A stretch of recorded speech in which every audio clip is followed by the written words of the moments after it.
Well, Wayne, thank you again for coming on the program tonight, sir. Great talking to you. Hey, you too, Cam. The third House Oversight Committee hearing held earlier today, and I don't know how much of it you got a chance to hear, but I mean, pretty explosive revelations and a lot of stonewalling, it seems, from Bill Newell with the ATF. Yeah, I mean, the truth is starting to come out, though. I mean, these agents that are these good agents that are coming forward and telling the truth. The story is starting to come out on what went on, and I mean, the lying's got to stop at some point.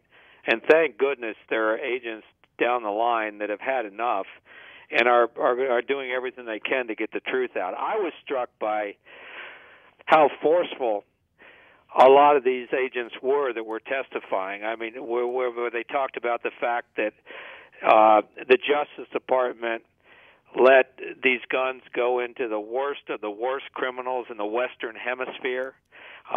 They talked about coming out of the Justice Department was poor management, poor judgment, poor leadership that resulted in disaster.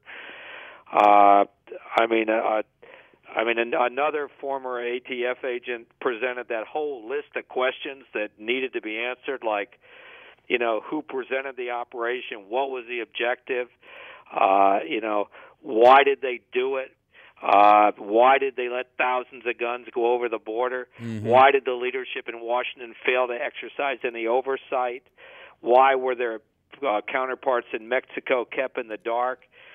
And then I was particularly struck by the agent that talked about getting a telephone call from his mom saying, please tell me you weren't involved in this.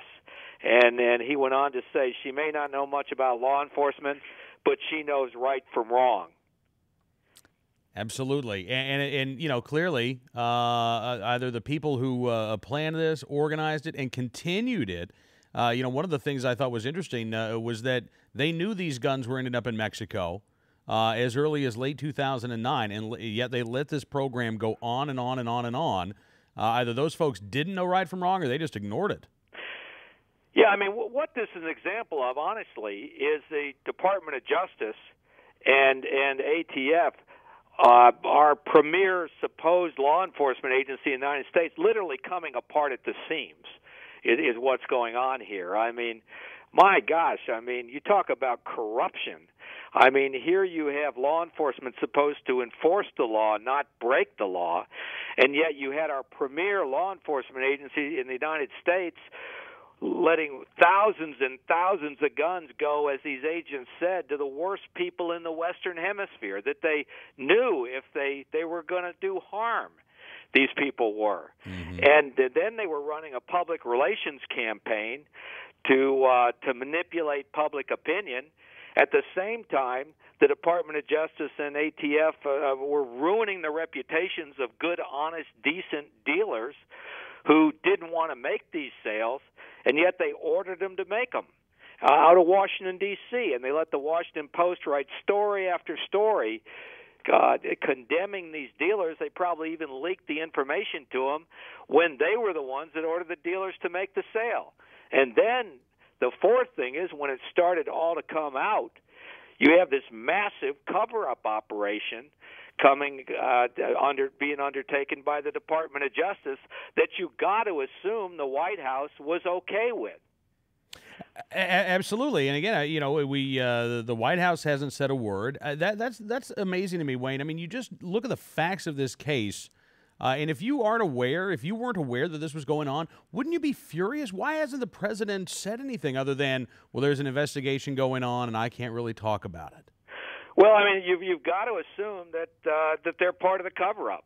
And what somebody in the media needs to do, and there appear to be a different standard for the Obama Justice Department than every other Justice Department, but what someone needs to ask the president publicly in a national press conference is, will you order your Attorney General, Eric Holder, and your Department of Justice to stop the cover-up and supply all the documents that have been subpoenaed by Congress so that the American public can know the truth about what happened here?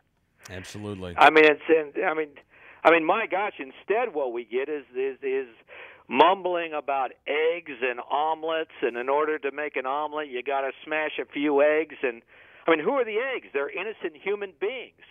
I mean, does anybody think that's okay? I mean, these guys crossed the line and need to be held responsible. And we need to know who knew, when they knew, how high it goes, and the cover-up needs to stop. Wayne, I've been getting this question a lot from NRA members, so I'm going to put it to you. What should NRA members be doing right now? One, they ought to be picking up and writing their paper letters to the editor saying that the truth needs to be known on this, and helping to get the truth in front of the American public about how disgusted we all are as American citizens of what went on. Second, they ought to write their congressmen and senators and say Congress needs to hold the Justice Department in contempt for refusing to comply with the congressional subpoenas, and also call for the resignation of Attorney General Eric Holder. I mean, my gosh. I mean, if this had been any other administration, every paper in the country would be calling for the resignation of the Attorney General, and Eric Holder needs to go. Wayne LaPierre, Executive Vice President and CEO of the National Rifle Association, thank you so much for your time, and we look forward to talking to you again very soon. Hey, thanks, Cam. Thanks for having me.